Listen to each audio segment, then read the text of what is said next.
जय हिंद साथियों, स्वागत है आप सभी का हमारे YouTube चैनल ज्ञान आरबीएल में। दोस्तों, आपको पता है कि हम यूपीएसआई के लिए मूल विधि की क्लासेस चला रहे थे और आज मूल विधि का दूसरा लेसन है, यानी दूसरा पार्ट है। और दूसरे पार्ट में हम सूचना का अधिकार अधिनियम 2005 देख रहे हैं। इसके पहले में हमने दहेज प्रतिषेध अधिनियम देखा था। ठीक है, तो आज दोस्तों हम देखने वाले हैं सूचना का अधिकार अधिनियम 2005, जिसको हम आरटीआई एक्ट कहते हैं। RTI act 2005। ठीक है, इसको शुरू करते हैं दोस्तों। उसके पहले आपको बता दे थोड़ा कि साथियों, जो बच्चे पहली बार जुड़े हमारे साथ उनको मैं बता दूं कि मैं यूपीएसआई के लिए जो सारी क्लासेस दे रहा हूं दोस्तों, उसके लिए आप चले जाइए हमारे प्लेलिस्ट पे। देखिए, ये देखिए, हमने प्लेलिस्ट बनाया है मूल विधि क्लासेस के नाम, मूल विधि क्लासेस 2025 के नाम। ठीक है, यूपीएसआई 2025 के नाम। यहाँ पे आपको मूल विधि की सारी क्लासेस लगी हुई मिल जाएंगी, एक क्रम में देख सकते हैं, बहुत ही शानदार तरीके से। इसके अलावा स्टैटिक जीके भी हम पढ़ा रहे हैं दोस्तों यूपीएसआई यूपी पुलिस के लिए। उसके लिए static GK 3.0 UP police UPSI 2025 के नाम से मिल जाएगा। ठीक है, यहाँ पे जाकर के सारे स्टैटिक जीके वाले टॉपिक्स देख सकते हैं। इसके अलावा दोस्तों यहाँ पर करंट अफेयर मिल जाएगा उत्तर प्रदेश का। और दोस्तों संविधान की क्लासेस दोस्तों यूपीएसआई लेवल की हम तैयारी करवा रहे हैं दोस्तों आप सभी के लिए। तो जा करके दोस्तों यहां पर आप संविधान की भी क्लासेस ले सकते हैं, बहुत ही शानदार तरीके से, बहुत ही बेहतरीन तरीके से। ठीक है, और दोस्तों मैं बता दूं कि देखिए, जिनको चाहिए इसकी पीडीएफ वगैरह, ई बुक्स वगैरह, ठीक है, जो मैं पढ़ा रहा हूं दोस्तों, तो उसको क्या करना होगा तो साथियों, वो हमारा ज्ञान आरबीएल ऐप डाउनलोड कर ले। जैसे दोस्तों ज्ञान आरबीएल ऐप डाउनलोड करके प्ले स्टोर पर जाकर के, या फिर लिंक नीचे मिल जाएगा। ठीक है, उसके बाद जाइएगा वो ई बुक्स के कॉलम पे। ठीक, ई बुक्स वाले कॉलम पे जाइएगा। और देखिए, जैसे ही जाएंगे, देखिए ये देखिए, यूपीएसआई मूल विधि, यूपीएसआई 2025 मूल विधि पीडीएफ बैच 199 रुपए। मगर दोस्तों अभी 100 बच्चों के लिए दोस्तों ऑफर प्राइस है, तो 149 रुपए में ये दिया जा रहा है। दोस्तों मैं बता दूं, इसमें धीरे धीरे सारे अधिनियम डाल दिए जाएंगे, थोड़ा सा वेट करिएगा। ठीक है, आप दोस्तों इनको निकलवा के प्रिंट भी करवा सकते हैं। ठीक है, बहुत ही शानदार तरीके से आप देख सकते हैं। यही दोस्तों डेमो है, जो मैं क्लासेस दे रहा हूं, यही डेमो है, जाकर के प्ले स्टोर में प्लेलिस्ट में देख सकते हैं। ठीक है, इसके अलावा दोस्तों करंट अफेयर की मिल जाएगी। ठीक है, और दोस्तों कंप्यूटर की ई बुक है, हिंदी की ई बुक है दोस्तों, बहुत ही बेहतरीन तरीके से, और उत्तर प्रदेश स्पेशल की ई बुक है। ठीक है, और दोस्तों स्टैटिक जीके 99 रुपीज के दोस्तों, देखिए सारे टॉपिक्स हैं जो मैं पढ़ाया हूँ, प्ले लिस्ट में आपको मिल जाएगा। ठीक है, वही पूरी आपको पीडीएफ मिल जाएगी, बहुत ही शानदार तरीके से। इन्हें आप बाहर निकलवा के प्रिंट भी करवा सकते हैं। पूरे दोस्तों टॉपिक्स आपको मिलेंगे इस ई बुक्स में। इसके अलावा दोस्तों आपको पूरी के पूरे दोस्तों पॉलिटी की भी मिल जाएगी। ठीक है साथियों, तो आपको पॉलिटी की भी दोस्तों यूपीएसआई लेवल की पॉलिटी की भी ई बुक्स मिल जाएगी, मात्र 50 रुपए में पॉलिटी की। तो जाइए दोस्तों, जो भी आप चाहते हैं वो आप ले सकते हैं। हमारे ज्ञान आरबीएल ऐप पर एक बार अवश्य विजिट करिए। चलिए दोस्तों शुरू करते हैं वीडियो को। तो साथियों, मूल विधि की क्लास में आज हम देखेंगे सूचना का अधिकार अधिनियम 2005। ठीक, मैं पहले बता दूं, इसे हम आरटीआई एक्ट कहते हैं। ठीक है, राइट टू इंफॉर्मेशन 2025। ठीक है, कहते नहीं कि जैसे कहीं जाओ दोस्तों सरकारी विभाग, कहते हैं हम आरटीआई डाल के इसका पता लगा लेंगे। तो साथियों वही बात है आरटीआई। ठीक है, चलिए अब दोस्तों मैं अगर इसके पृष्ठभूमि की बात करूं मेरे साथियों कि आरटीआई की शुरुआत कहां से हुई, किस देश से हुई, किसने किया, तो इन सभी के बारे में अगर मैं बात करूं तो भैया सूचना का अधिकार लागू करने वाला पहला देश दोस्तों स्वीडन था। क्या था? स्वीडन था 1976 में। अब देखिए आप सभी कमेंट करके बताइएगा कि स्वीडन की दोस्तों राजधानी और मुद्रा क्या है। क्या है राजधानी स्वीडन की दोस्तों, क्या है और मुद्रा क्या है? अगर आपको पता है कमेंट बॉक्स में कमेंट करिएगा। ठीक है, चलिए, तो यानी कि आपसे पूछेगा कि विश्व में सबसे पहले दोस्तों सूचना का अधिकार अधिनियम किसने लागू किया, किस देश ने लागू किया? तो स्वीडन ने लागू किया था। किसने किया था? स्वीडन ने। और स्वीडन के बाद दोस्तों कब किया था? 1766 में। और स्वीडन के बाद दोस्तों फिनलैंड द्वारा 1951 में यह कानून लागू किया गया, यानी पहले स्वीडन फिर फिनलैंड। ठीक है, चलिए अगर मैं बात करूं दोस्तों भारत में, क्या भारत में, तो देखिए भारत किससे चलता है? तो आपको पता है संविधान से। तो संविधान में कुछ इसके प्रावधान दिए हैं क्या? चलिए इसको भी आपके हम मतलब इस जिज्ञासा को भी मैं शांत करता हूं। क्या है कि सूचना का अधिकार एक महत्वपूर्ण अधिकार है। इसको भारतीय संविधान के अनुच्छेद 19(1) के का, देखिएगा क्या लिखा है, अनुच्छेद 19(1) के अंतर्गत वाक एवं अभिव्यक्ति की स्वतंत्रता के अधिकार तथा अनुच्छेद 21 के अंतर्गत प्राण एवं दैहिक स्वतंत्रता के अधिकार का एक अंग माना जाता है। यानी कि जो सूचना का अधिकार है ये किसके जरिए लाया गया, तो भारतीय संविधान के अनुच्छेद 19(1) का और अनुच्छेद 21 के अंतर्गत इसको हम ला सकते हैं। मगर दोस्तों सूचना के अधिकार को मौलिक अधिकार का दर्जा किसके द्वारा दिया गया, तो नोट करके लिख लीजिएगा, हो सकता क्वेश्चन आपसे पूछ ले कि भारतीय संविधान के अनुच्छेद 19(1) के अधीन सूचना के अधिकार को मौलिक अधिकार बना दिया गया। यानी कि ये आपका अधिकार है, इसे कोई मना नहीं कर सकता। तो क्या क्या चीजें आप मांग सकते हैं, सारी चीजें आज हम डिटेल में देखने वाले हैं मेरे साथियों। ठीक है, बस यही कहूंगा दोस्तों कि दोस्तों तक शेयर कर दीजिए और वीडियो को अभी लाइक कर दीजिए साथियों। ठीक है, आप सभी लाइक नहीं करते हैं, और एक प्यारा सा कमेंट करके जाइए अगर आपको समझ में आए, क्योंकि दोस्तों इससे मोटिवेशन मिलता है और आगे भी हम ऐसी वीडियो सारे अधिनियम लेकर के आते रहेंगे। चलिए, ठीक है, तो आपसे पूछ सकता है कि सूचना का अधिकार अधिनियम को मौलिक अधिकार का दर्जा किस अनुच्छेद में दिया गया, तो दोस्तों अनुच्छेद 19(1) के का में। ठीक है, चलिए दोस्तों, जो कोर्ट के निर्णय होते हैं उनमें अगर मैं बात करूं तो एसपी गुप्ता बनाम भारत संघ 1982 में क्या था, इसमें न्यायालय ने क्या कहा यार, कि देखिए ये वाद पूछे जा सकते हैं। क्या बोला न्यायालय ने, कि न्यायालय ने कहा कि संविधान के अनुच्छेद 19(1) का में अभिव्यक्ति की स्वतंत्रता में सूचना जानने व प्राप्त करने की स्वतंत्रता भी समाहित है। यानी कि जो आपके अभिव्यक्ति की स्वतंत्रता है उसमें आप सूचना जान भी सकते हैं और प्राप्त भी कर सकते हैं। यानी कि कहीं ना कहीं दोस्तों ये बताया गया कि आरटीआई अधिनियम क्या है, मौलिक अधिकार है आपका।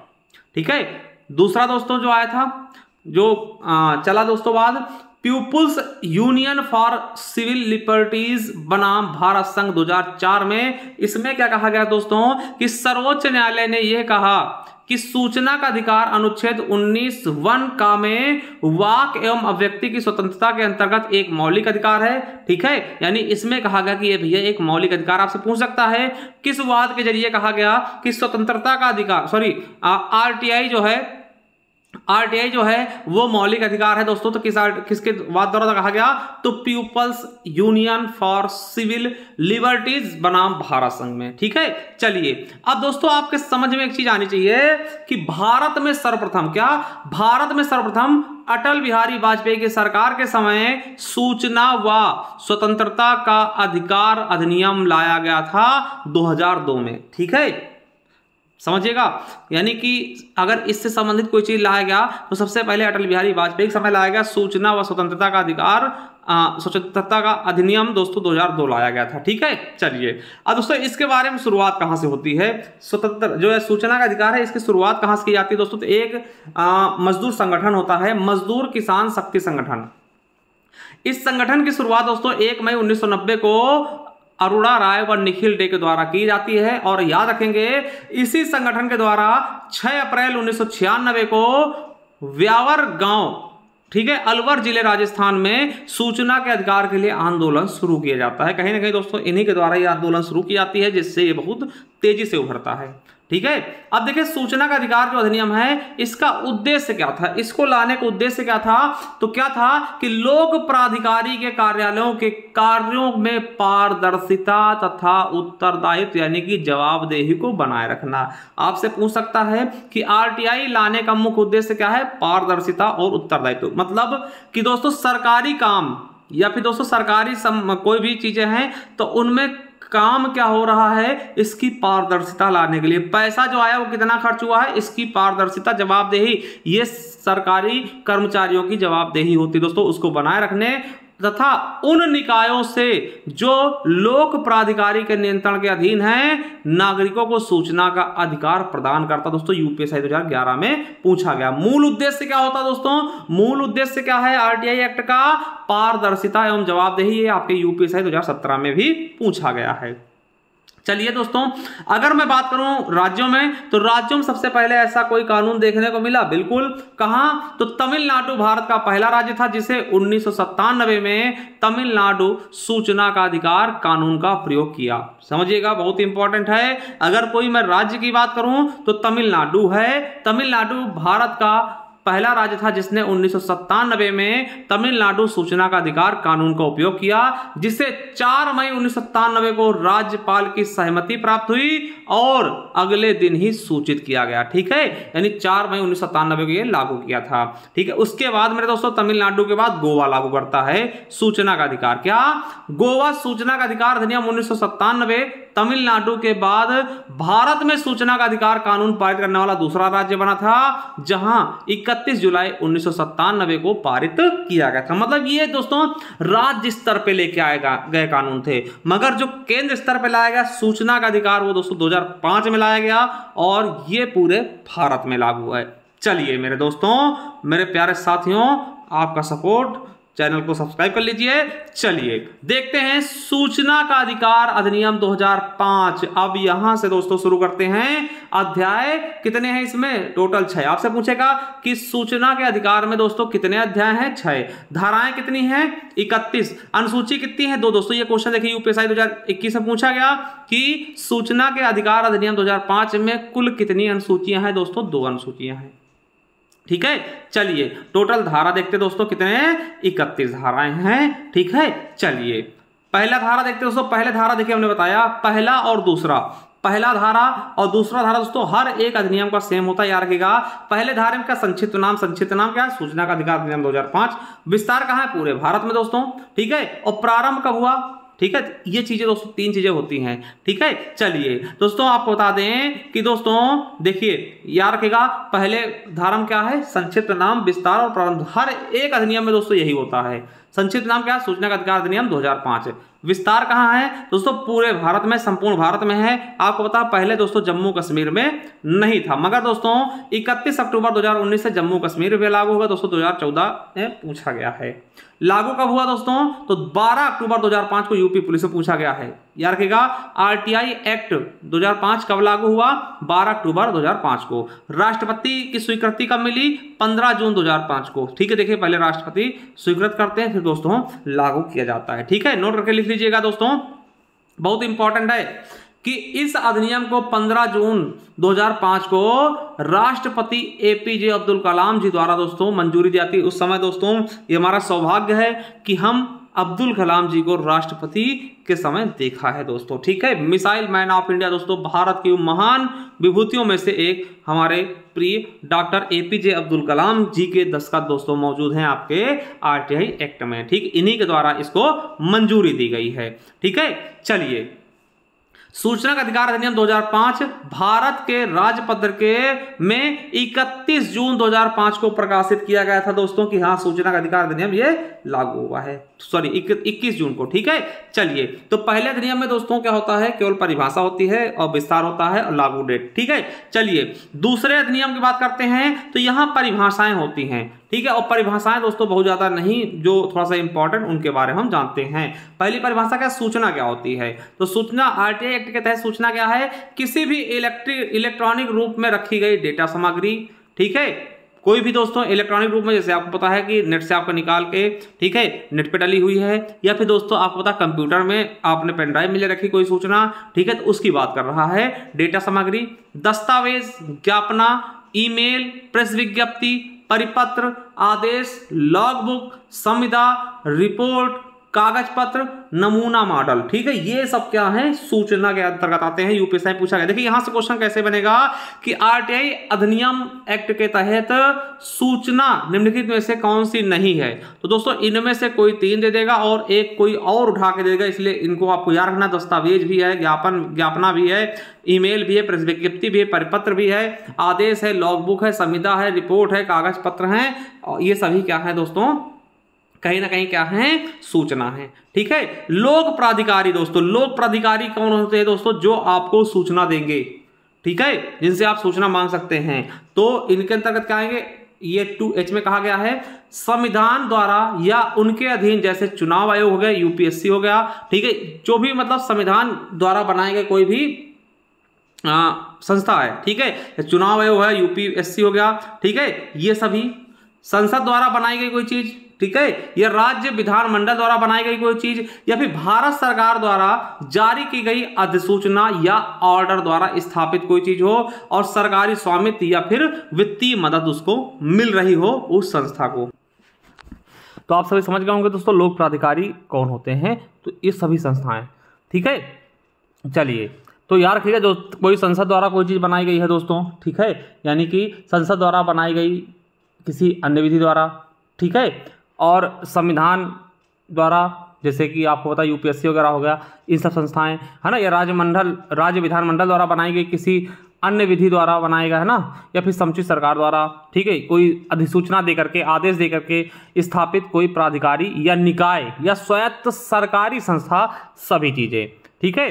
सरकारी संस्था हो गई कोई है ना, या फिर थोड़ी उनकी मदद की जा रही सरकार द्वारा, तो वो सभी संस्थाएं। ये मैं क्या बता रहा हूँ क्योंकि दोस्तों इनसे आप आरटीआई मांगेंगे, ठीक है, आरटीआई इन्हीं से मांग सकते हैं, ठीक है। जो सरकारी होंगी, सरकारी मतलब क्या, जो संविधान के अंतर्गत हो, बनाई गई हो, या फिर संसद द्वारा कोई कानून लाके बनाया गया हो, राज्य विधानमंडल द्वारा बनाया गया हो, ये सब चीज़ें, या फिर कोई सरकार द्वारा ऑर्डर जारी करके बनाया गया हो, या फिर अधिसूचना दे करके, ठीक है। चलिए, तो सूचना समझ गए, लोक प्राधिकारी की परिभाषा समझ गए। अभिलेख क्या होता है, ठीक, अभिलेख इसके अंतर्गत क्या है, तो दोस्तों कोई भी दस्तावेज, क्या, कोई भी दस्तावेज, अभिलेख की परिभाषा 2I में है, ठीक है। पांडुलिपि और फाइल, क्या, कोई भी दस्तावेज, पांडुलिपि और फाइल, या किसी भी दस्तावेज की कोई माइक्रोफिल्म, माइक्रोफिसे या प्रतिकृति, ठीक है, या किसी कंप्यूटर द्वारा या किसी अन्य युक्ति द्वारा उत्पादित कोई अन्य सामग्री, वो क्या होती है, अभिलेख होती है, ठीक है। ये भी याद रखेंगे कौन कौन सी चीजें, पांडुलिपि, दस्तावेज, फाइल, ये सभी क्या है, अभिलेख हैं। चलिए, सूचना का अधिकार याद रखेंगे जे में। देखिए, सूचना के अधिकार अधिनियम में सूचना के अधिकार की परिभाषा कहाँ दी गई, तो 2 के जे में, धारा 2 के जे में, ठीक है, ये भी याद रखेंगे, ठीक है। चलिए, अब दोस्तों सूचना का अधिकार अधिनियम के द्वारा सूचना का अधिकार की परिभाषा क्या दी गई है, आम नागरिक लोक प्राधिकारी से निम्नलिखित सूचना प्राप्त कर सकते हैं। मतलब लोक प्राधिकारी से कौन कौन सी सूचना मांग सकते हैं, ठीक है, आम नागरिक लोक प्राधिकारी से कौन सी सूचना मांग सकते हैं, ठीक है, प्राप्त कर सकते हैं। पहला दोस्तों कृति, ठीक है, क्या, पहला क्या है मेरे दोस्तों, कृति, दस्तावेज, अभिलेखों का निरीक्षण, यूपीएसआई 2027 में 17 में पूछा गया, ठीक है, कोई दस्तावेज का निरीक्षण हो गया,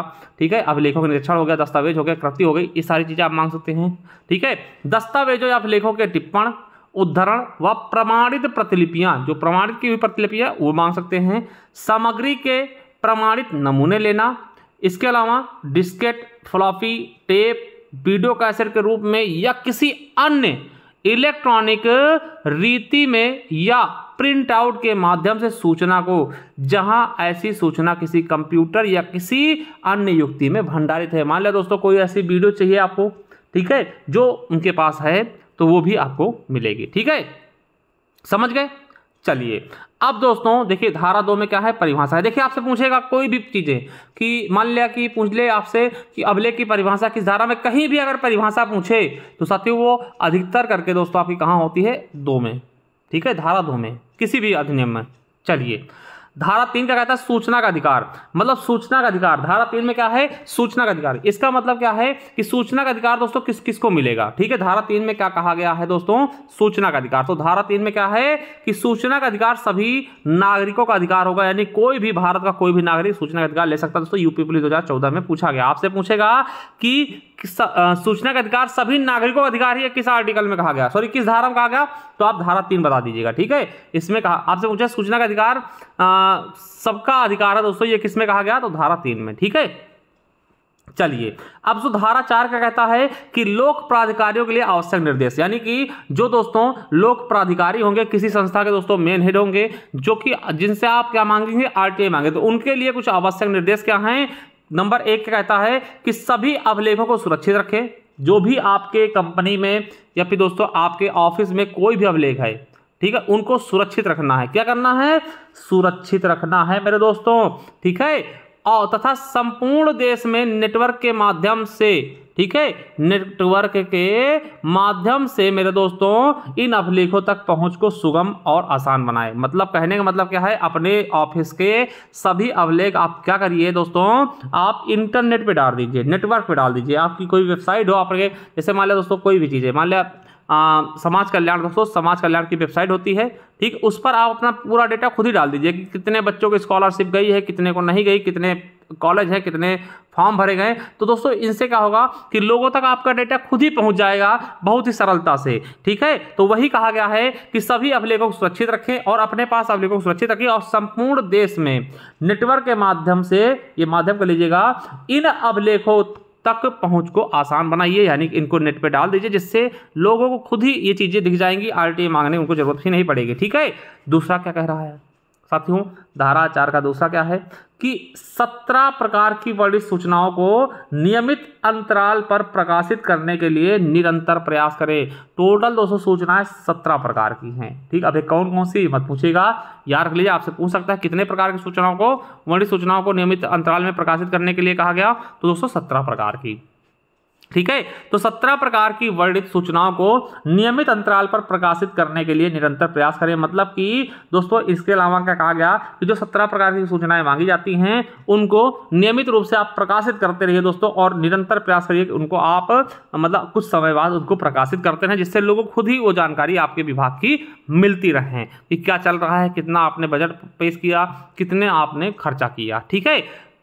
क्या कह रहा है कि सार्वजनिक प्राधिकरणों की सूचना, ठीक है, क्या कह रहा है दोस्तों कि सार्वजनिक प्राधिकरणों की, देखिए प्राधिकरण कर लीजिएगा, कि सूचना को प्रकटन का दायित्व तो अनिवार्य है, यानी कि सभी जो सार्वजनिक प्राधिकरण हैं इनके सूचना, इनको भी सूचना प्रकटन करने का दायित्व तो अनिवार्य है। तो दोस्तों यूपीएसआई में पूछा गया है, ठीक है।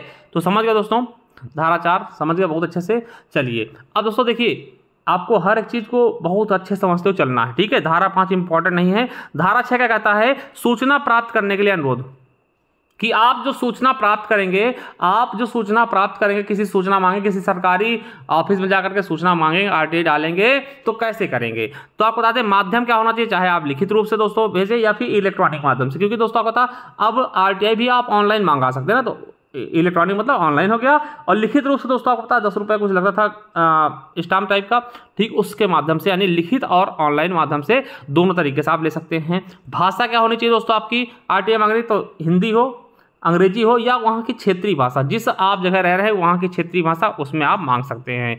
और दोस्तों यही प्यार रखिएगा कि उचित फीस के साथ सूचना प्राप्त करने का अनुरोध लिखित में या इलेक्ट्रॉनिक माध्यम से कर सकते हैं, यानी कि जो आपकी फीस है वो आपको देनी पड़ेगी, ठीक है। आरटीआई की जो फीस होगी वो आपको देनी पड़ेगी, जो पेज लगा के देते हैं दोस्तों उसके खर्चे भी आपको देने पड़ेंगे, ठीक है। चलिए अनुरोध का, ये 6 में कहा गया, ठीक है। अनुरोध का निपटारा है दोस्तों, यहाँ से क्वेश्चन बहुत इंपॉर्टेंट बनते हैं कि अनुरोध का निपटारा, दोस्तों बहुत इंपॉर्टेंट क्वेश्चन ये है, ये पूछे बहुत बार जाते हैं, ठीक है। पहला क्या है कि केंद्रीय सूचना अधिकारी या राज्य सूचना अधिकारी को सामान्य रूप से 30 दिनों के भीतर सूचना उपलब्ध कराना होगा। आपसे कोई पूछेगा कि आरटीआई आपको डाली गई तो आप कितने दिन के अंदर दोस्तों सूचना प्राप्त मतलब देंगे, तो 30 दिन के भीतर आपको सूचना देना होगा। ये आरटीआई अधिनियम की धारा आरटीआई की धारा 7 कह रहा है कि दोस्तों केंद्रीय सूचना अधिकारी या राज्य सूचना अधिकारी को सामान्य रूप से 230 दिनों के भीतर क्या होगा, उपलब्ध कराएगा, ठीक है। आपकी आरटीआई को उपलब्ध कराएगा कि हाँ ये जवाब देके, ठीक है। मगर ये क्वेश्चन देखिए यूपीएसआई में पूछा गया है, मगर दोस्तों परंतु जहां मांगी गई जानकारी किसी व्यक्ति के जीवन या स्वतंत्रता संबंधित है, जीवन या स्वतंत्रता संबंधित है, वहां दोस्तों सूचना 48 घंटे यानी 2 दिन के भीतर उपलब्ध कराना अनिवार्य होगा, ठीक है। देखिए अगर आप कोई सामान्य समय में आप सूचना मांग रहे हैं दोस्तों 30 दिनों के भीतर आपको देना होगा। मगर मान लिया किसी दोस्तों जीवन पे आधारित है कि भैया इससे इसको फांसी हो जाएगी, अगर इसको इसकी सूचना नहीं आएगी तो इसको फांसी हो जाएगी, या फिर उसके जीवन और स्वतंत्रता संबंधित है, तो उसको दोस्तों 48 घंटे के भीतर यानी 2 घंटे के भीतर आपको सूचना देनी होगी, ठीक है। चलिए देखिए गरीबी रेखा से नीचे वाले व्यक्तियों को मुफ्त सूचना दी जाएगी, प्रदान की जाएगी। देखिए आवेदनकर्ता कैसे करेंगे, तो दोस्तों आवेदनकर्ता अपने आवेदन पत्र के साथ 10 रुपए का डिमांड ड्राफ्ट या फिर बैंकर चेक अथवा भारतीय पोस्टल ऑर्डर के रूप में लोक प्राधिकारी के लेखाधिकारी के नाम से भेजेंगे। शुल्क का भुगतान नगद भी किया जा सकता है मेरे दोस्तों। तो ये आपने क्या देख लिया, आपका धारा 7। ठीक है, शुल्क क्या है दोस्तों, आप समझ गए होंगे बहुत ही शानदार तरीके से। अब देखिए यहीं पर दोस्तों और याद रखेंगे क्या कह रहा है कि यदि सूचना समय के अंदर नहीं दी जाती, यदि सूचना समय के अंदर नहीं दी जाती तो सूचना हेतु निवेदन करने वाले व्यक्ति को सूचना निःशुल्क दी जाएगी दोस्तों। यानी अगर मान लो दोस्तों 30 दिन के भीतर सूचना नहीं दी जाती है, फिर दोस्तों आपको सारी सूचना निःशुल्क दी जाएगी। अब कहेंगे सर और कौन से पैसे लगते हैं? मान लो दोस्तों आपने कोई विभाग से कोई जानकारी मांगी, उस विभाग के दोस्तों 5 से 10 पेज उसमें खर्चे हो रहे हैं दोस्तों, उसके पैसे भी आपको देने होते हैं दोस्तों। अगर लेट करती है तो आपको दोस्तों, यदि सूचना समय के अंदर नहीं दे पाते तो सूचना उसको फ्री आपको दिया जाएगा। ठीक है, अब देखिए एक चीज और याद रखिएगा, ये क्वेश्चन बहुत पूछाता है कि देखिए आपने मान लिया दोस्तों किसी विभाग से, चलिए आपने मान लिया दोस्तों किसी विभाग से समाज कल्याण से आपने सूचना मांगी, समाज कल्याण से, तो समाज कल्याण कहेगा भैया काहे लिए मांग रहे हो, क्या जरूरत है? ऐसा आपसे वो नहीं पूछ सकता है। यानी कि ना आपको बताने की जरूरत है कि भैया हम क्यों मांग रहे हैं, भैया हमारी मर्जी हम मांग रहे हैं, ये नहीं बताएंगे कि हमारे सूचना मांगने का कारण क्या है। तो याद रखिएगा सूचना मांगने वाले को सूचना मांगने का कारण देना जरूरी नहीं होता। ये क्वेश्चन पूछा गया है, ठीक है, यूपीएसआई 2017 में, कि सूचना मांगने वाले को क्या सूचना देना जरूरी होता है, हम क्यों मांग रहे हैं? बिल्कुल नहीं, हमें उनको बताने की आवश्यकता नहीं कि हम क्यों मांग रहे हैं। हाँ, आपसे सूचना मांग रहे हैं, आप दीजिए सूचना। ठीक है, चलिए एक दोस्तों मानिक अस्वीकृति क्या होता है? तो मानित अस्वीकृति का अर्थ क्या होता है? यदि लोक सूचना अधिकारी सूचना का अधिकार अधिनियम के तहत विनिर्दिष्ट, यानी जो उसमें निर्दिष्ट है यानी दी हुई है, अवधि के भीतर सूचना प्रार्थी को सूचना देने में असफल रहते हैं, असफल हो तो उसे मानित अस्वीकृति कहते हैं। ये यूपीएसआई 2017 में पूछा गया है। ठीक है, चलिए अभी तक आपने क्या देखा कि सूचना मांगा जा, कौन मांगेगा, यानी सभी व्यक्ति मांग सकते हैं। कितने दिन के अंदर देना होगा सूचना जवाब, 30 दिन के, या फिर कोई जिंदगी मौत का सवाल है तो 48 घंटे। ठीक है, अब दोस्तों देखिए आपने किसी सूचना मांगनी चाहिए तो आपको कौन मना कर सकता है, ये भी चीजें हैं, है ना, कि किन सूचना को देने से आपको इनकार किया जा सकता है। तो इसके लिए धारा 8 बनाया गया, यानी सूचना के प्रकटीकरण किए जाने के में छूट, यानी इन कारणों में सूचना देना बाध्य नहीं होगा।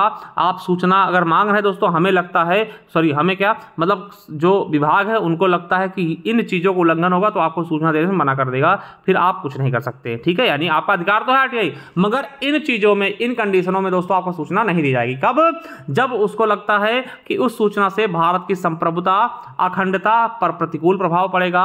ये यूपीएसआई 2014 में पूछा गया, यानी कि आपको सूचना देने से उससे दोस्तों भारत के अखंडता यानी कि टूटने का डर है या फिर उसकी संप्रभुता को नुकसान पहुंचेगा, तब आपको सूचना नहीं दी जाएगी। राज्य की सुरक्षा, अगर आपकी सूचना से राज्य की सुरक्षा से कोई खिलवाड़ हो रहा है तब भी सूचना दी जाएगी। कोई रणनीति, वैज्ञानिक या आर्थिक हित के प्रतिकूल प्रभाव कारक है तब भी आपको सूचना नहीं दी जाएगी। सूचना जिससे किसी अपराध को करने का उद्दीपन हो दोस्तों, तब भी नहीं दी जाएगी। ठीक है, अगर देखिए उसको लगता है कि हमारी सूचना अगर हम आपको देते हैं आप उससे कोई अपराध कर देंगे दोस्तों, तब मान लो दोस्तों आपने कोई चीज़ कहा कि ये स्कैम किसने किया, अब आपको लगता है कि अगर ये सूचना दे दी गई तो ये उसको मार देगा, तो दोस्तों जरूरी नहीं कि आप सूचना उसको दें। ठीक है, डी नंबर क्या है? जिस सूचना के प्रकटीकरण से न्यायालय की अवमान हो, यानी कि दोस्तों न्यायालय ने मान लिया दोस्तों कहा कि ये सूचना नहीं देना है, ठीक है, या फिर दोस्तों उससे जो माननीय न्यायालय है उनका दोस्तों अपमान होता है या उनका अवमान होता है दोस्तों, तब सूचना आप नहीं देंगे। ठीक है, संसद, दूसरा क्या, अगला क्या है? ई नंबर, संसद या राज्य विधानमंडल के विशेषाधिकार का भंग हो, यानी उनके जो विशेष अधिकार है उनका अगर खंडन होता है दोस्तों, तब भी सूचना देने से मना किया जाएगा। ठीक है, छठा अगला क्या है? एफ नंबर क्या है? किसी व्यक्ति के जीवन या शारीरिक सुरक्षा को खतरे में डालने वाली सूचना है, तब भी सूचना नहीं दी जाएगी। एकदम देखिए ये तो आराम से चीजें हैं, इनको आप खुद ही समझ सकते हैं, इनको समझाने की जरूरत नहीं है। जी क्या कहता है? जो अपराधियों के अन्वेषण, पकड़े जाने या अभियोजन की प्रक्रिया में अड़चन डालेगी। मान लिया कोई दोस्तों आप सूचना मांगे, उससे आप हमें पता चल रहा है दोस्तों कि अगर ये सूचना दी एक कैदी भाग जाएगा या फिर ये जो अपराधी है भाग जाएगा, तो मैं क्यों दूंगा? ठीक है, तो उसमें भी मना कर सकता हूं। ठीक है, सूचना जिसके प्रकरण से है ना, प्रकटन मतलब देने से, है ना, किसी भी पर व्यक्ति की प्रतियोगी स्थिति को नुकसान होगा, तब भी दोस्तों सूचना नहीं दी जाएगी। यूपीएसआई में ये भी क्वेश्चन पूछा गया है। अगला है आई नंबर, किसी विदेशी राज्य से विश्वास से प्राप्त सूचना, उसको भी नहीं दी जाएगी। ठीक है, यानी किसी विदेशी राज्य से मान लो कोई सूचना प्राप्त हुई है हमें विभाग को, तो वो आपको नहीं दी जाएगी। ठीक है, मंत्रिमंडल के कागज सब पत्र हैं तो वो भी आपको नहीं दिया जाएगा। तो ये हमने 8 में बता दिया किन कंडीशन पे आपको सूचना मांगने पर भी नहीं मिलेगी। ठीक है, चलिए 9 नंबर क्या कहता है, धारा 9 क्या है कि लोक सूचना अधिकारी सूचना के निवेदन को अस्वीकार कर सकते हैं। कब करेंगे, यदि सूचना आपने मांगा उस निवेदन को अस्वीकार कर सकते हैं यदि इस प्रकार का अनुरोध राज्य के अतिरिक्त किसी अन्य व्यक्ति के प्रतिलिपि अधिकार यानी कॉपीराइट का उल्लंघन कर रहा है। दोस्तों अगर किसी के दोस्तों कॉपीराइट का उल्लंघन कर रहा है, ठीक है, तब भी दोस्तों आपको सूचना नहीं दी जाएगी। ठीक है, आपके सूचना मांगने के निवेदन को ही क्या कर सकते हैं, अस्वीकार किया जा सकता है कि भैया नहीं मानेंगे। ठीक है, समझ गए। देखिए एक एक चीज समझिए बहुत ही शानदार तरीके से, बहुत ही बेहतरीन तरीके से। चलिए अब दोस्तों धारा 11 देखते हैं जो इंपॉर्टेंट है। ठीक है, क्या है कि व्यक्ति के बारे में सूचना संबंधित, व्यक्ति के बारे में सूचना संबंधित, यहां देखिए यहां से भी क्वेश्चन बनते हैं। क्या है, जहां मांगी गई सूचना तीसरे व्यक्ति संबंधित है। देखिए तीसरे व्यक्ति क्या है, एक लोग ये है एक ये है। दोस्तों ये सूचना इनसे मांग रहे हैं मगर दोस्तों इनसे संबंधित नहीं है, इन दोनों से, वो तीसरे व्यक्ति संबंधित है। ठीक है, जहां मांगी गई सूचना तीसरे व्यक्ति संबंधित है या उसके द्वारा दे दी गई हो। ठीक है, तीसरे व्यक्ति संबंधित या उसके द्वारा दे दी गई हो या तीसरा व्यक्ति उक्त सूचना को गोपनीय मानता है, गोपनीय मतलब छुपा हुआ मानता है, तब यथा स्थित केंद्र लोक सूचना अधिकारी या राज्य लोक सूचना अधिकारी द्वारा इस आशय से लिखित सूचना अनुरोध प्राप्त होने की तारीख से 5 दिन के भीतर अपना अभ्यावेदन प्रस्तुत कर सकता है। कितने दिनों के भीतर दोस्तों, 5 दिनों के भीतर, याद रखिएगा। ठीक है, चलिए अगला है कि जहां केंद्रीय लोक सूचना अधिकारी या राज्य लोक सूचना अधिकारी द्वारा तीसरे व्यक्ति से सूचना चाही गई है, वहां पर ऐसा व्यक्ति, ऐसा तीसरा व्यक्ति दोस्तों सूचना, क्या ये सूचना लिख लीजिएगा, सूचना की तामील के 10 दिन के भीतर अपना क्या अभ्यर्थन प्रस्तुत करेगा। यानी यहां पर क्या करेगा, वो 10 दिन के भीतर अपना अभ्यर्थन प्रस्तुत करेगा। ठीक है, अगला है कि सूचना चाहने वाला व्यक्ति के अनुरोध का निपटारा 40 दिन के भीतर कर दिया जाना चाहिए। यानी अगर आप सूचना जो अनुरोध कर रहे हैं उसका निपटारा 40 दिन के भीतर कर देना चाहिए कि वांछित सूचना को प्रकट किया जाए या नहीं, मतलब वो सूचना प्रकट करनी है नहीं करनी दोस्तों 40 दिन के भीतर बता देना है। ठीक है, यदि सूचना को प्रकट कर दिया जाता है तो तीसरे व्यक्ति द्वारा ऐसे निर्णय के विरुद्ध अपील की जा सकती है। मान लो दोस्तों समझिए 2 की लड़ाई हो रही, ठीक है, 2 के बीच में अगर आप तीसरे की जानकारी लेना चाहते हो दोस्तों तो उसके बारे में बताया गया है कि अगर मान ले दोस्तों आपके बारे में आप सोचते हैं कि इसको जानकारी हमारे बारे में नहीं देनी है, अगर कोई ये दे देते हैं दोस्तों, ठीक है, कोई मांगता है आपके बारे में और ये दे देते हैं सूचना, तो आप इसके विरुद्ध दोस्तों क्या कर सकते हैं, अपील भी कर सकते हैं। ठीक है, ये कहा गया। चलिए 12 धारा क्या कहता है, केंद्रीय सूचना आयोग का गठन। दोस्तों ये आपके लिए इंपॉर्टेंट है, आपसे पूछ सकता है कि किस धारा में केंद्रीय सूचना आयोग का गठन के बारे में बात की गई, तो धारा 12 में। ठीक है, केंद्रीय सूचना आयोग निम्नलिखित से मिलकर बनेगा, कौन कौन होगा, तो आपको बता दें कि मुख्य सूचना आयुक्त होंगे और अधिकतम 10 अन्य केंद्रीय सूचना आयुक्त हो सकते हैं। एक तो मुख्य होगा और कम से मतलब अधिकतम ज्यादा दोस्तों 10 क्या हो सकते हैं, अन्य सूचना आयुक्त भी हो सकते हैं। आप क्या रखना है कि मुख्य सूचना आयुक्त और सूचना आयुक्तों की नियुक्ति कौन करेगा, राष्ट्रपति द्वारा किया जाएगा। किसकी सिफारिश पर, तो एक समिति बनती है इनकी सिफारिश पर। देखिए आपसे पूछेगा कि मुख्य सूचना आयुक्त और सूचना आयुक्त की नियुक्ति कौन करता है, राष्ट्रपति करता है। किसकी सिफारिश पर, दोस्तों एक समिति होती है, उस समिति में कौन कौन होगा, तो याद रखिएगा उस समिति में प्रधानमंत्री होता जो कि उसका अध्यक्ष होगा, लोकसभा के विपक्ष का नेता होगा और प्रधानमंत्री द्वारा नाम निर्दिष्ट संघ मंत्रिमंडल का एक मंत्री होता है।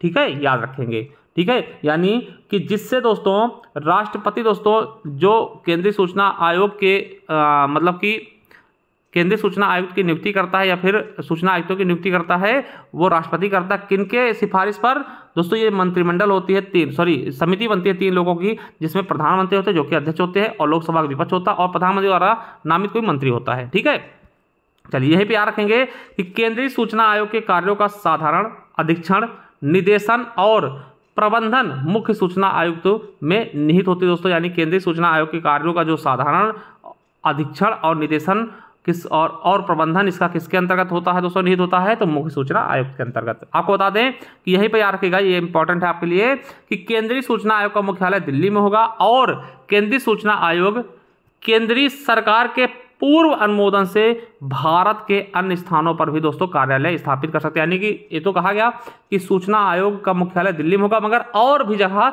इसके कार्यालय स्थापित किए जा सकते हैं। ठीक है, चलिए अब इनकी पदावधि क्या होगी, इनका कार्यकाल कितना होगा, तो साथियों याद रखिएगा कि पदावधि क्या होगी, पदावधि और सेवा शर्तें उसको धारा 13 में कहा गया। ठीक है, धारा 13 में कहा गया। ठीक है, किसके? मुख्य सूचना आयुक्त और अन्य सूचना आयुक्त के। आप बता दें इनकी पदावधि यानी कार्यकाल कितना होगा?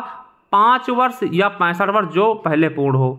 या और दोस्तों आप बता दें ये पुनः नियुक्ति के पात्र नहीं होंगे, यानी कि एक बार अगर दोस्तों ये बन गए मुख्य सूचना आयुक्त तो दोस्तों दोबारा सूचना आयुक्त नहीं बन पाएंगे, केवल एक ही बार रह सकते हैं, यानी पुनः नियुक्ति नहीं होगी इनकी। ठीक है, चलिए।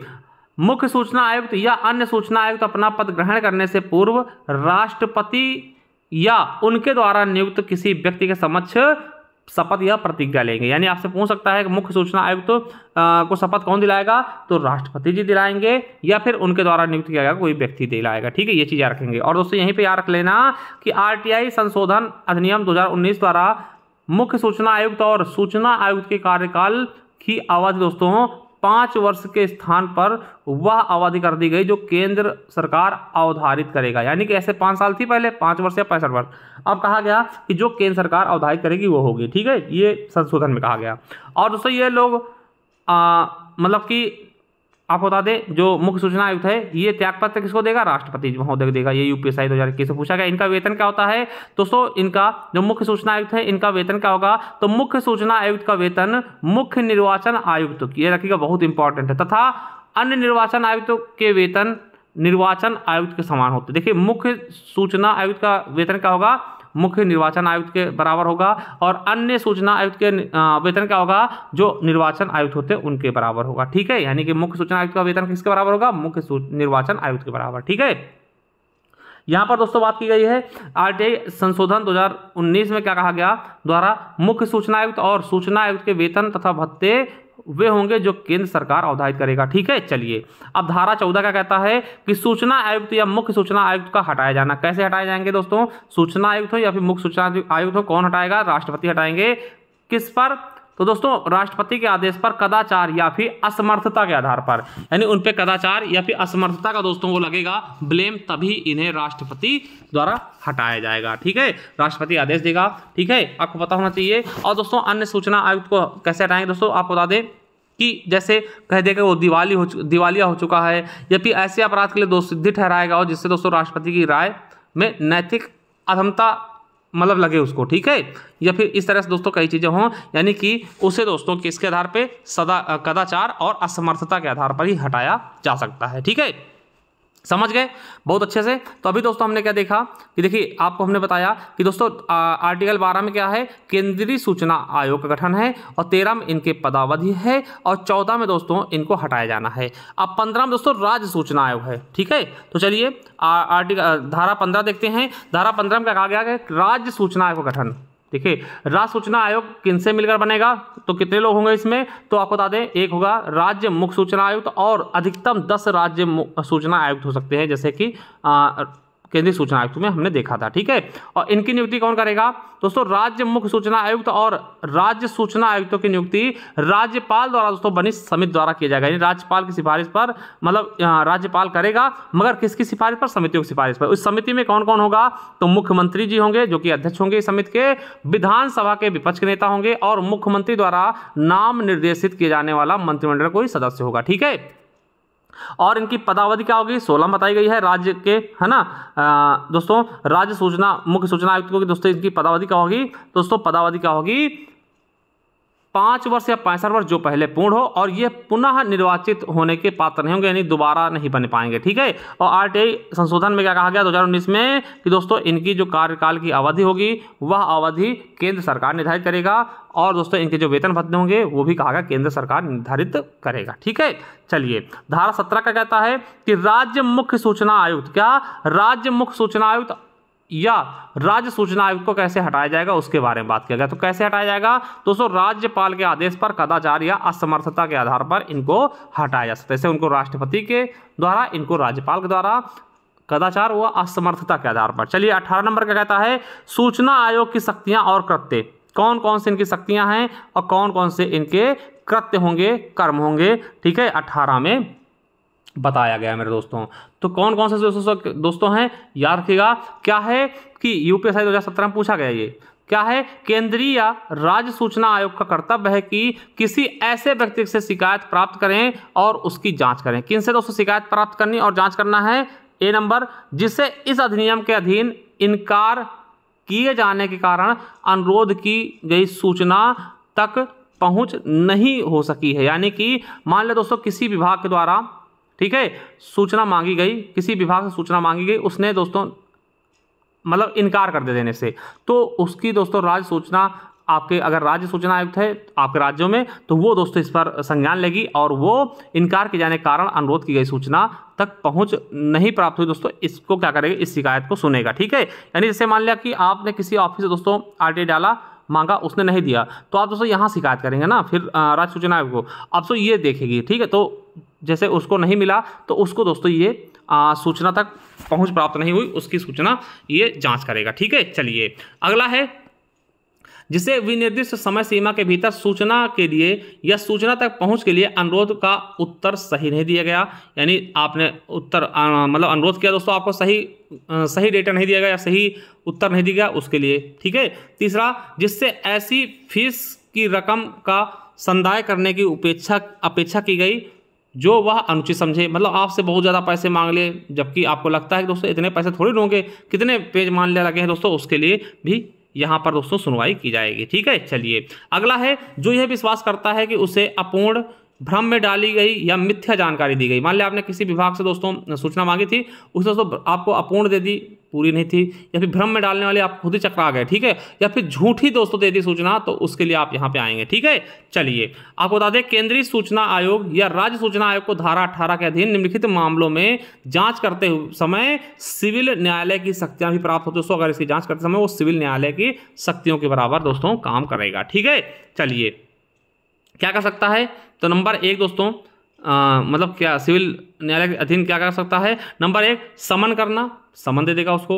शपथ पर मौलिक या लिखित साक्ष्य देने के लिए दस्तावेज या चीजें पेश करने के लिए विवश करना। ठीक है, दस्तावेजों की खोज तथा निरीक्षण की अपेक्षा करना, इसके लिए कह सकता है भैया दस्तावेज लाइए और इनको पूरी जानकारी दीजिए। साक्ष्य पत्र पर शपथ पत्र पर साक्ष्य लेना, या किसी न्यायालय या कार्यालय में किसी लोक अभिलेख या उसकी प्रतियों को मांगना दोस्तों, मंगाएगा क्योंकि किसी ने शिकायत की है। चलिए 19 नंबर क्या है, अपील, है ना, धारा 19 क्या कहता है, अपील। अपील क्या है, यदि तय समय पर सूचना नहीं दी जाती तो कहाँ आप अपील करेंगे, कैसे करेंगे। ठीक है, तो उसके बारे में बताया गया। अगर मान लिया आपको 30 दिन के भीतर देना था, ठीक है, नहीं मिला दोस्तों, तब आप अपील करेंगे। ठीक है, क्या है, उस विनिश्चय की प्राप्ति से 30 दिन के भीतर, ठीक है, उस विनिश्चय की प्राप्ति से 30 दिन के भीतर प्रत्येक लोक प्राधिकरण में केंद्रीय लोक सूचना अधिकारी या राज्य लोक सूचना अधिकारी की पंक्ति से ऊपर के पंक्ति के अधिकारी को अपील कर सकेगा।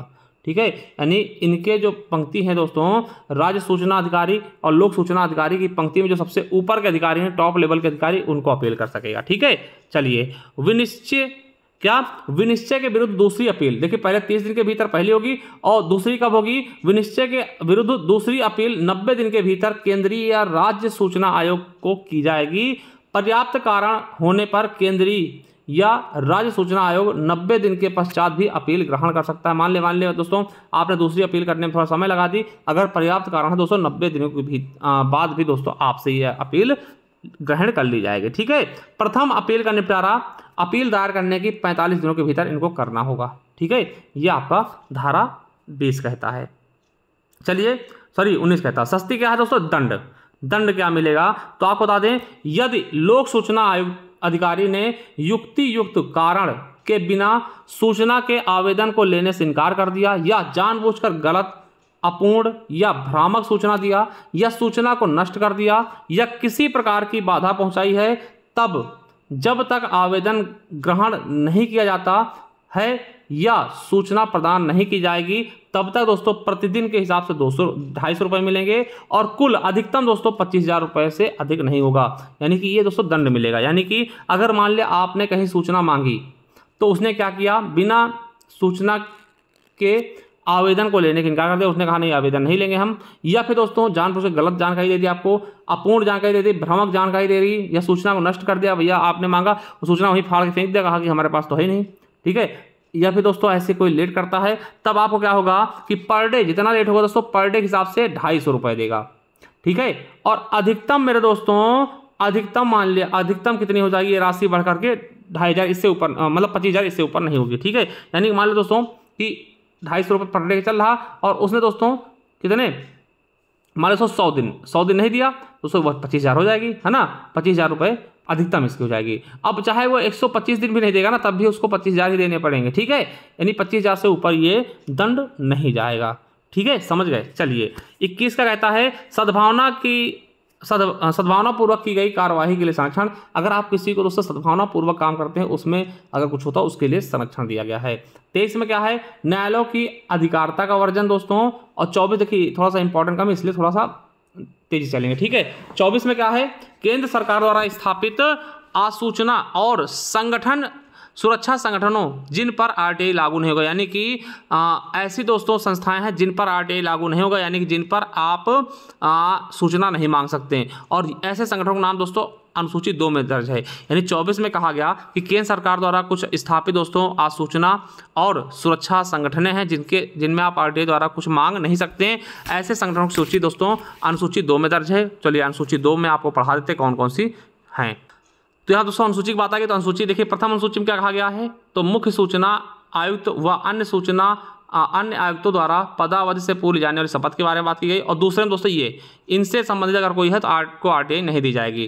केंद्रीय सरकार द्वारा स्थापित आसूचना और सुरक्षा संगठन जिस पर आरटीआई लागू नहीं होगा, यानी इन विभागों में आप सूचना नहीं मांग सकते। पहला है आसूचना ब्यूरो, दूसरा है मंत्रिमंडल सचिवालय के अनुसंधान और विश्लेषण खंड में, तीसरा है राजस्व आसूचना निदेशालय, चौथा है केंद्रीय आर्थिक आसूचना ब्यूरो, पांचवा है प्रवर्तन निदेशालय, छठा है स्वापक नियंत्रण ब्यूरो, सातवां है वैमानिक अनुसंधान केंद्र, आठवां है विशेष सीमांत बल, नौवां है सीमा सुरक्षा बल बीएसएफ, 10वां है केंद्रीय आरक्षित पुलिस बल, 11वां है दोस्तों भारत तिब्बत सीमा बल, 12वां है दोस्तों केंद्रीय औद्योगिक सुरक्षा बल यानी सीआईएसएफ, और दोस्तों 13वां है राष्ट्रीय सुरक्षा बल, 14वां है दोस्तों असम राइफल, 15वां सशस्त्र सीमा बल बीएसएफ यानी, ठीक है, और दोस्तों आपका 16वां है विशेष सुरक्षा ग्रुप, 17वां है आयकर महानिदेशालय अन्वेषण, ठीक है, 18वां है राष्ट्रीय तकनीकी अनुसंधान संगठन, और 19वां है वित्तीय आसूचना इकाई भारत, 20वां है दोस्तों रक्षा अनुसंधान एवं विकास संगठन, 21वां है दोस्तों सीमा सड़क विकास बोर्ड, और 22वां है राष्ट्रीय सुरक्षा परिषद सचिवालय। दोस्तों इन पर आपकी आरटीआई लागू नहीं होगी। यह धारा किसमें कहा गया है, धारा 24 में कहा गया कि केंद्र सरकार द्वारा जो स्थापित हैं अनुसूची 2 में दोस्तों जो संस्थाएं थी उनको हमने दिखा दिया, उन पर आरटीआई काम नहीं करेगा। 25वां है मॉनिटरिंग करना और रिपोर्ट बनाना, यानी कि केंद्रीय सरकार आयोग या राज्य सूचना आयोग, ठीक है, केंद्रीय सूचना आयोग, ठीक है, या राज्य सूचना आयोग प्रत्येक वर्ष के अंत के पश्चात इस अधिनियम के उपबंधों के कार्यान्वयन के संबंध में एक रिपोर्ट तैयार करेगा और उसकी एक प्रति समुचित सरकार को भी भेजेगा। ठीक है, चलिए धारा 26 क्या कहता है, समुचित सरकार द्वारा कार्यक्रम तैयार किया जाना। दोस्तों यानी कौन से कार्यक्रम, यानी आरटीआई एक्ट की जागरूकता के लिए दोस्तों कार्यक्रम लगाए जाएंगे गांव-गांव, देश-देश दोस्तों, जिससे लोगों को इसके प्रति जानकारी हो कि हाँ वो सरकारी लोगों से इसका जायजा भी मांग सकते हैं। इसके लिए आर्टिकल 26 में बताएगा। 27 में क्या है, नियम बनाने के लिए समुचित सरकार की शक्ति, यानी इससे संबंधित नियम बना सकते हैं। ठीक है, इस कानून में कोई नियम बनाना है, कोई चीज चेंज करना वो, ठीक है। 28 में क्या है, नियम बनाने की सक्षम प्राधिकारी की शक्ति। दोस्तों इसमें सक्षम प्राधिकारी के बारे में बताया गया। चलिए आई होप दोस्तों ये सारी चीजें आपको बहुत सी समझ में आएंगी। ठीक है, अब प्रथम अनुसूची द्वितीय अनुसूची देख लिया, द्वितीय अनुसूची पे इस पे आरटीआई लागू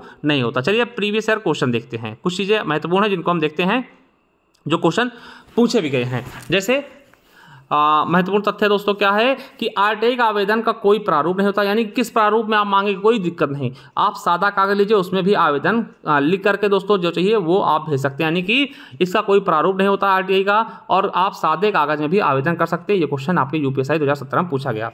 सूचना पाने के लिए कारण बताना जरूरी नहीं, इसको हम पढ़ाए भी हैं, याद रखिएगा ये क्वेश्चन पूछा गया है। सूचना पाने के लिए आपको कारण बताने की आवश्यकता बिल्कुल भी नहीं है। ठीक है, यूपीएससी 2017 में पूछा गया। भारत का पहला आरटीआई आवेदन शाहिद रजा बर्नी द्वारा प्रस्तुत किया गया था। आपको बता दें कि आरटीआई के तहत अपील और दूसरी अपील के उपाय समाप्त होने के पर संविधान के अनुच्छेद 32 के तहत आप उच्चतम न्यायालय जा सकते हैं। दोस्तों ये आपको पता है अनुच्छेद 32 दोस्तों इसमें रिट जारी करता है। ठीक है, तो ये भी आ रखेंगे। ठीक है, आपको अगर यहाँ से आपकी अपील दूसरी अपील समाप्त हो जाती है दोस्तों, उसके बाद आप सीधा अनुच्छेद 32 के तहत उच्चतम न्यायालय जाइए। ठीक है, चलिए सूचना का अधिकार अधिनियम 2005 निजी प्राधिकरणों पर लागू नहीं होगा। यानी देखिए इसका मतलब क्या है कि आप निजी प्राधिकरणों से दोस्तों आप RTI डाल के नहीं मांग सकते। जैसे आप किसी चले जाएं हीरो एजेंसी चले जाएं, कहें भैया नहीं आपको हमने RTI डाली, बताना पड़ेगा आपको क्या, तो वो नहीं देगा। आप किसी समोसा वाले के यहाँ जाएं, भैया आपको हम RTI डाल के RTI दे रहे हैं, आप बताइए कि समोसा कितना गर्म है, कितने रुपए का है, दोस्तों बहुत मारेगा, ठीक है, क्योंकि निजी वाले में नहीं चलेगा। केवल जो चीज़ें सरकारी पोषित हैं, देखिए यहाँ समझिएगा, ये सरकारी प्राधिकरणों,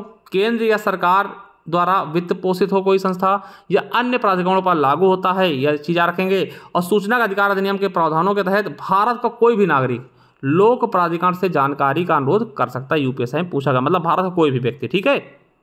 चलिए, लोक सूचना, कोई लोक सूचना अधिकारी यह कहकर सूचना से वंचित नहीं कर सकता कि जो सूचना उसके अधीन रहनी चाहिए थी उसके दस्तावेज गायब हैं। इसे लोक सूचना लोक अभिलेख अधिनियम 1993 के तहत उल्लंघन माना गया जाएगा और 2 वर्षों कम से कम कारावास भी हो सकती है। यानी कि ऐसा नहीं, मान लिया आप किसी ऑफिस गए कि भैया हमको ये सूचना दीजिए, तो वो कहते कि अरे यार हम इसके तो दस्तावेज गायब हो गए या फिर चोरी हो गए, ऐसा नहीं कर सकता दोस्तों। वो उसकी जिम्मेवारी है, गायब हुए तो वो भुगतेगा, उसे 2 साल की सजा भी हो सकती है। चलिए, जो क्वेश्चन दोस्तों पूछेगा आपके एग्जाम में वो बताता हूं। चलिए, पहला है सूचना का अधिकार अधिनियम 2005 में कुल कितनी अनुसूचियां हैं? देखिए यूपीएसआई में पूछा गया, हमने बताया 2, ठीक है।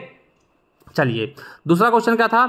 यदि किसी नागरिक के सूचना अधिकार अधिनियम के तहत अपील और दूसरी अपील उपाय समाप्त हो गई है तो संविधान के किस अनुच्छेद के तहत उच्चतम न्यायालय जा सकता है? यूपीएसआई 2017 में पूछा गया, तो अनुच्छेद 32, ठीक है, आपको पता होगा, संवैधानिक उपचारों का अधिकार, ठीक है। चलिए, अगला है कि सूचना का अधिकार विधेयक किस राष्ट्रपति के शासनकाल में लागू हो? दोस्तों हमने बताया डॉक्टर APJ अब्दुल कलाम ने इस पर सिग्नेचर मारे हैं, यूपी पुलिस 2014 में पूछा गया। चौथा क्वेश्चन है आया हुआ कि केंद्रीय सूचना आयोग ने सूचना का अधिकार अधिनियम 2005 के तहत जुर्माना किस पर अधिरोपित किया जाएगा? जन सूचना अधिकारी पर किया जाएगा दोस्तों जुर्माना, यूपीएसआई 2021 में पूछा गया है। अगला है केंद्रीय सूचना आयोग द्वारा लगाया जाने वाला जुर्माना कहां तक बढ़ सकता है? दोस्तों हमने बताया था प्रतिदिन का 250 रुपये और अधिकतम 25,000, ठीक, इससे ज्यादा नहीं बढ़ेगा, यूपीएसआई 2021 में पूछा गया है।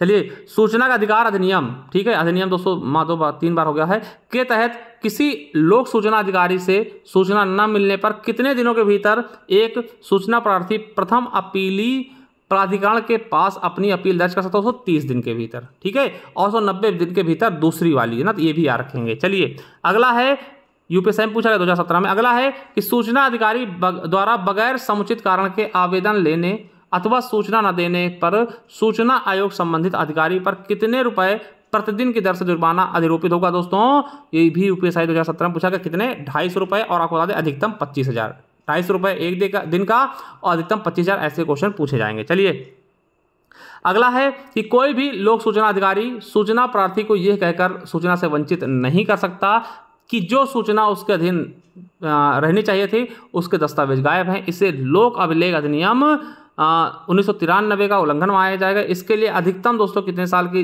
जेल हो सकती है? दोस्तों अधिकतम 5 साल की और न्यूनतम 2 साल की, ठीक है, याद रखेंगे, यूपीएसआई 2017 में ये पूछा गया है। साथियों इसे मैं करेक्ट करवा दूँ दोस्तों, यहाँ पे 2 साल होगा, ठीक है, सॉरी 5 साल नहीं दोस्तों, 2 साल, ये आप करेक्ट कर लीजिएगा, इसके लिए माफ़ी चाहता हूँ, ठीक है, तो 2 साल, ठीक है। चलिए, अगला है सूचना का अधिकार अधिनियम के प्रावधानों के मुताबिक प्रथम अपीली प्राधिकारी से संतोषजनक उत्तर न मिलने पर कितने दिनों के भीतर कोई व्यक्ति मुख्य सूचना आयुक्त के पास अपनी अपील दूसरी अपील दर्ज कर पाएगा? दोस्तों 90 दिनों के भीतर, यूपीएसआई में पूछा गया, ठीक है। चलिए, अगला है कि RTI अधिनियम की कौन सी धारा केंद्रीय सूचना आयोग के साथ साथ राज्य सूचना आयोग को यह अधिकार देता है कि वह सरकारी प्राधिकरण, लोक सूचना अधिकारी यानी PIO एवं प्रथम अपीलीय प्राधिकरण के विरुद्ध शिकायतों की जांच भी करे? दोस्तों यूपीएसआई 2017 में पूछा गया, आपका धारा 18, ठीक है।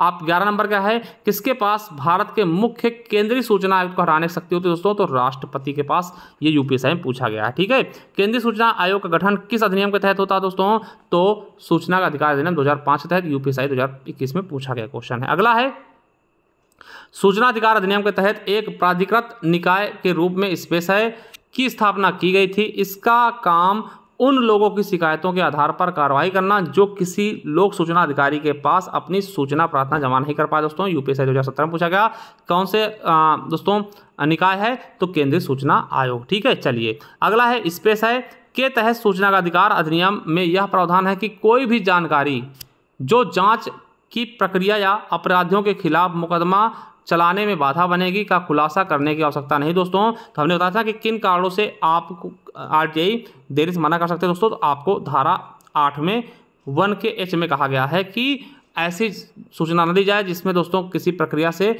अपराधियों के खिलाफ मुकदमा दर्ज करने में बाधा डालेगी। ठीक है, चलिए अगला है 15 नंबर क्वेश्चन कि अगर लोक सूचना अधिकारी सूचना अधिकार अधिनियम के तहत विनिर्दिष्ट अवधि के भीतर सूचना प्रार्थी को सूचना देने में असफल हो तो उसे क्या कहते हैं दोस्तों। यूपीएसआई 2017 में पूछा गया, मानित अस्वीकृति कहते हैं।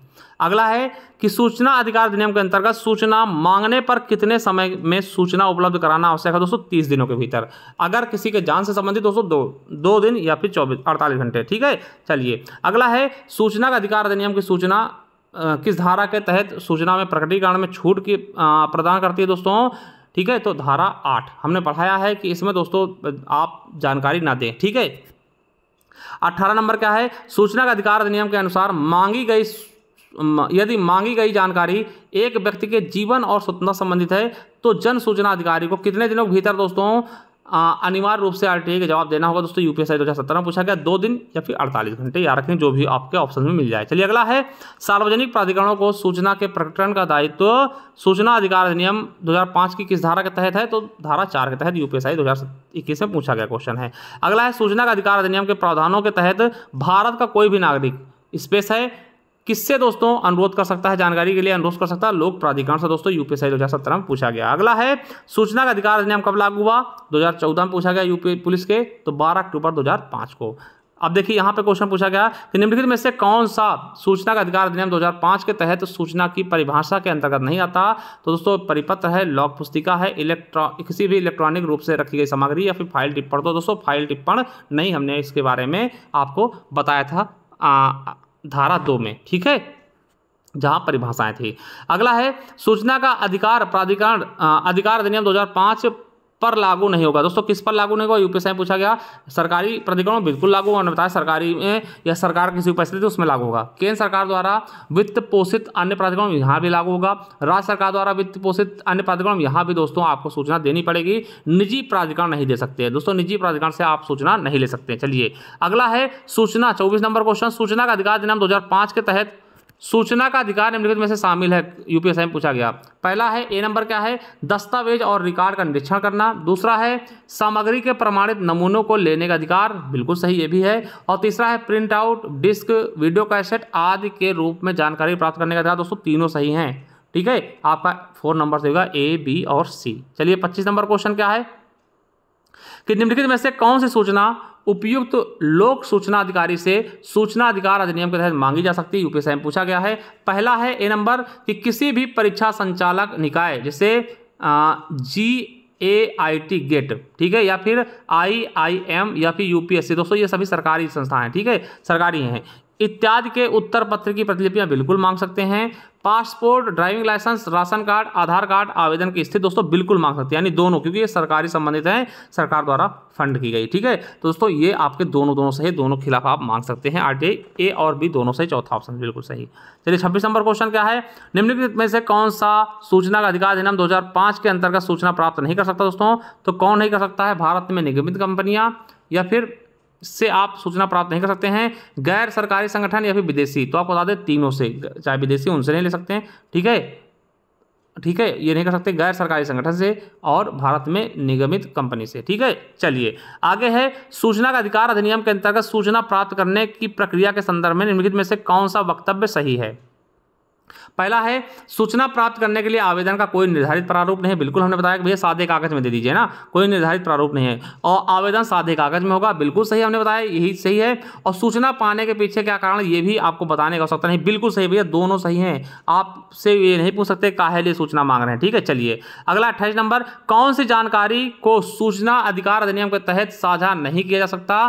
दोस्तों ये चीजें मैं बता चुका हूं कि बौद्धिक संपदा के बारे में बिल्कुल नहीं, इसका कोई मतलब नहीं है। विदेशी सरकारों से प्राप्त सूचना बिल्कुल नहीं। ठीक है, तो दोस्तों दोनों नहीं कर सकते, दोनों के बारे में नहीं मिलेगा सूचना, यूपीएसआई में पूछा गया है। अगला 28 नंबर कि कौन सी सूचना को सूचना अधिकार अधिनियम के अंतर्गत उपयुक्त लोक सूचना अधिकारी से मांगी जा सकती है। कोई कॉलेज अथवा पाठ्यक्रम विश्वविद्यालय अनुदान आयोग द्वारा अनुमोदित है या नहीं दोस्तों, है दोस्तों बिल्कुल सही, क्योंकि यह सरकार संबंधित है, ठीक है, अनुदानित है।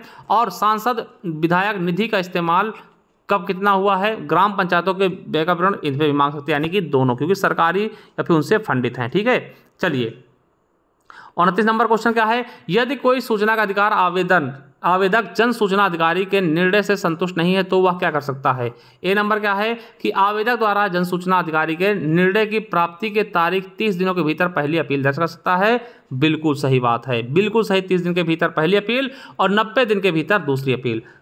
अगला क्या है, बी नंबर, 60 दिनों के भीतर केंद्रीय जन सूचना अधिकारी को शिकायत दर्ज कर। ये नहीं दोस्तों, ये तो बिल्कुल गलत है। तो ए नंबर बिल्कुल सही होगा कि अगर आपको समझ नहीं आ रहा, संतुष्ट नहीं है, तो आवेदक द्वारा जन सूचना अधिकारी के निर्णय के प्रति की 30 तारीख से 30 दिनों के भीतर पहली अपील कर सकता है। ये सही है। अगला है, निम्नलिखित में से कौन सा निकाय सूचना का अधिकार अधिनियम 2005 के दायरे में नहीं आता। दोस्तों हमने बताया था अनुसूची 2, ठीक है, नहीं आता। दोस्तों व्यापक नियंत्रण ब्यूरो बिल्कुल है। प्रवर्तन निदेशालय दोस्तों ये भी था आपके अनुसूची 2 में। अनुसंधान विश्लेषण स्कंद दोस्तों ये नहीं था। ठीक है, तो आपका ए और बी बिल्कुल सही हो जाएगा एकदम बेहतरीन तरीके से। आई होप दोस्तों बहुत अच्छी समझ में आया होगा। ठीक है, हमें दोस्तों ये 2 अन्य ई बुक्स हैं, इन्हें आप ट्राई करना चाहते हैं कर लीजिए। ठीक है, और चले जाइए हमारे दोस्तों ज्ञान आरबीएल ऐप पर। ज्ञान आरबीएल दोस्तों यूट्यूब पर चले जाइए, है ना, उनके प्लेलिस्ट पे जाएंगे दोस्तों। देखिए हमने मूल विधि क्लासेज जो पढ़ाई दोस्तों, यहाँ पे हमने प्लेलिस्ट बना दिया, जाकर के देख सकते हैं। स्टैटिक जीके मिल जाएगी और दोस्तों बहुत सारी चीज़ें मिल जाएगी। और ये पीडीएफ वगैरह चाहिए, हमारे ज्ञान आरबीएल ऐप को डाउनलोड कर लीजिए, वहाँ से दोस्तों ये सारी पीडीएफ आपको मिल जाएंगी। और हमारा ज्ञान आरबीएल ऑफिशियल टेलीग्राम चैनल है, तो उसे भी ज्वाइन कर लीजिए दोस्तों। चलिए कैसी लगी वीडियो जरूर बताइएगा। मिलते हैं नेक्स्ट वीडियो में, तब तक ले जय हिंद, जय भारत, वंदे मातरम। और साथियों आपको बता दें कि ऐसे दोस्तों मैं मूल विधि की सारी क्लासेस आपके समक्ष लेने वाला हूं, तो वीडियो को शेयर भी करिए, सब्सक्राइब कर लीजिए हमारे चैनल को।